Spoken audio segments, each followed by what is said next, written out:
And before you go further, let me say this, it's very important. Like, there are certain individuals in this country, there are plenty of them, but there are two of them that we must watch out for. Three of them, actually. FCT Minister Wike, the President of the Senate, Akpabio, and the Nigerian President himself, Bola Tinubu. These are guys that are very dangerous. The reason they're dangerous is because they have lived a life of crime and impunity, whichever way you want to describe it, for a long time and gotten away with a lot. Okay, So would you like to expatiate on that? You said that there are three individuals we must look at, according to you, we must look out for in the country. The president of the country, that's President Bola Ahmed Tinubu. Nigeria Senate. Yes. The Senate President, and also the Minister of the FCT. Nyesom Wike, and President Bola Tinubu himself. The reason why these guys are different from every dangerous person you have ever met in your life is that they have risen through the ranks of crime and impunity and gotten to the top without consequences. That's why they are dangerous, and that's what you see them doing now. And this morning I was invited to a media interview on Baddest TV, and I did predict that the Nigerian National Assembly will not do anything. They will endorse Bola Tinubu's state of emergency. They are all in on this. And that is why Nigerians should understand that there's no way out except the way they've ganged up against us, we must gang up against them too, and very fast. According to Sowore, he said, of course you heard him say it, and I will still allow you to hear some other things he said in this interview. So he said there are three baddest guys in Nigeria. He mentioned Nelson Wike, he mentioned Akpabio, Senator Akpabio, and he mentioned the president. Yes. So these are the three people that he mentioned. And you just think about this and, you just burst into laughter. Like, is this country a comedy country? Now, comedy with the ask for Nigeria, I don't understand. This is a country where there is no rule of law. There is no obedience to the constitution of the country. Still on what is happening in Rivers State, where somebody will, default the constitution and nobody questions him. Where because of one man, they will shut down the whole state and nobody asks questions, nobody question him. Anyway, please, let me not talk too much. I will allow you to watch the video and hear what Sowore said about this whole thing, all right? Anyway, these are one of the people that always speak out. But that thing I used to tell you, it's not about the issue of speaking out. After speaking, what follows? Now, when you talk and no action, okay, people where they talk to, they may send you. So please take a little time, watch it, and then drop your comment on the comment section. What you think about it? Well, there cannot be peace without justice. I'm not calling for mayhem. They are the ones who have introduced mayhem into the polity. I'm not the one who woke up yesterday and decided that a governor, whether democratically elected or selected, he's the governor of the state, should be removed. And a sole administrator is put in place immediately. And they can't even wait for the National Assembly, which I consider to be, pardon my word, useless, to take a position on the matter.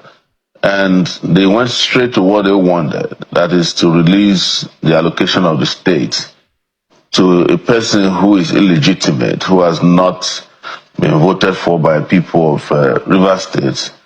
And that's the first pronouncement they made. And now we can release the money to you. Initially, the Supreme Court said, we are stopping allocation until you resolve certain democratic principles. But now we move from those democratic principles to total lack of democracy. And we're going to, whomever is thinking that National Assembly is going to come back and say, well, we disagree with this, I have a breach to sell to you. Nothing is going to happen. The National Assembly is not even as, has no say in this. They're just waiting for them to wrap up. I think they're waiting for the numbers. Even if they don't get up to the numbers they want, they will give you some justification, and this is fait accompli for Nigerian people. But to come back to your question about why I'm happy because maybe this is going to force Nigerians across the country to wake up I think they have been too complacent, they've been too quiet, they've been too docile. Maybe it's as a result of cowardice. And more and more people are saying that there's need for everybody to join hands together and liberate this country, because we can't just keep believing that this country will make progress when, as a matter of fact, those who are expected to bring progress are completely anti-progress. They are moving in the opposite direction of what ought to be their role in our society. So that's why I'm happy that, maybe this will force Nigerians to complete the 30 days challenge and move on to where they should be. There should be complete revolt. And that is not me saying that I love anarchy. I'm saying that I love justice. And justice cannot be a piece of the graveyard in Nigeria. Mr. Shore, so the argument of the Attorney General yesterday, which I would like you to speak to, because sometimes, depending on who you're listening to, people pull up strawman argument, which is that fallacy of strawman argument to put their position out and logically try to win their own audience, or have a premise to defend what they've done in terms of their decision. So the dramatic personnel here is saying is the governor and the members of the House of Assembly who have refused to come together to sort themselves out. So their argument is to the effect that when the dramatic personnel are those that should bring peace and stability and even call for a state of emergency are the ones at the forefront of the crisis, what should they do? We can argue about law, but that is their logic. What do you say to that? Well, I think Nigeria has had a crisis of attorney generals enabling impunity and illegality. One of the biggest crises I ever faced this country was the annulment of the June 12 election. It came from an advice, or series of advice, given by Attorney General. Each time there is some kind of crisis bedeviling this country, some kind of impunity, draconian laws, and some kind of dictatorship that stands in the way of logic, the person that you see quickly is the Attorney General of the Federation. Maybe we should start looking at that very evil office.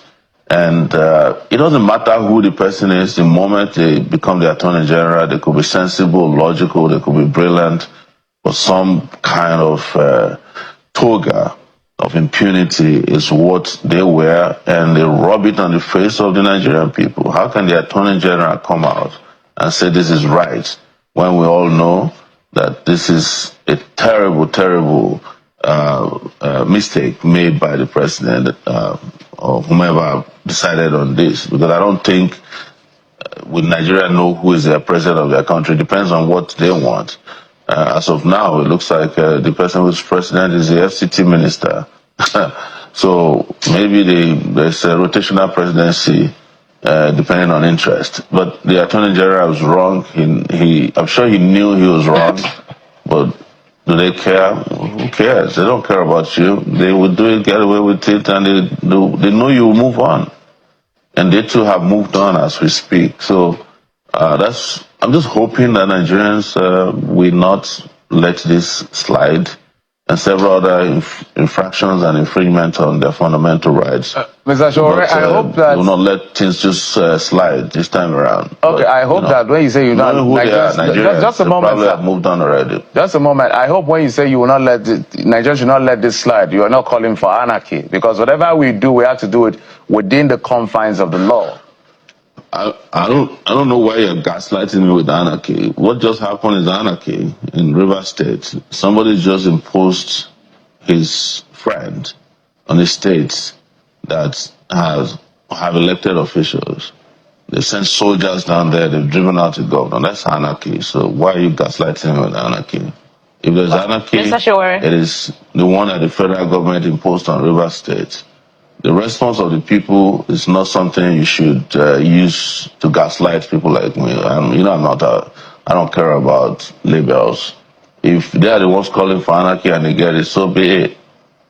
Well, evidence doesn't suggest that they are calling for anarchy or that they have subscribed to anarchy. They just impose anarchy. They just impose a their state of interpretation of lawlessness. the Constitution may be Every debatable, conversation you've had, but every they conversation you've haven't had this particularly morning points to the fact that what they're doing is wrong and is lawless. That is what they call anarchy. All right, so you have seen it. Oh, God have mercy. I wonder how we ended up here. I wonder. Drop your comment on the comment section what you think. I'll see you in my next video. God bless you.